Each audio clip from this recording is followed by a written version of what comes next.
Dear students, test exam oda continuation video 3 13வது question பாத்தீங்கன்னா p cube minus q cube கொடுத்துட்டாங்க.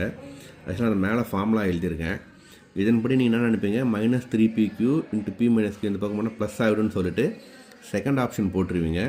ஆனா அங்க பாத்தீங்கன்னா தெரியும் மேலே क्वेश्चनல ஒரு மைனஸ் கொடுத்துட்டாங்க. அப்ப மைனஸ் * மைனஸ் தான் ப்ளஸ். அப்ப தேர்ட் ஆப்ஷன் கரெக்ட்.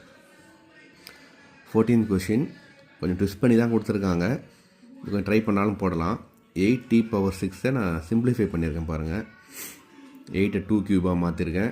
அதுக்கப்புறம் ஹோல் கியூபாக மாற்றிருக்கிறேன். இப்படி போட்டிங்கன்னா 2t² அடுக்கு சமம் அடிமானம் வந்திருக்கும். போட்டிங்கன்னா அடுக்க கூட்டினா போதும் 2t²6. இது உங்களுக்கு ஈஸி தான். x = 7ன்றது yஹுக்கு இணையாக இருக்கும். அது ரெண்டு கோடுங்க வெட்டுற இடம் 7, -7. 16th சம் அதுவும் இதை போட்டிருக்கேன் 44. 17th சம் பார்த்தீங்கன்னா அவனுக்கு லாபம் கிடச்சிருக்குது. 77 ரூபாய் கழிக்கணும். சதவீதம் போட்டிங்கன்னா 25%.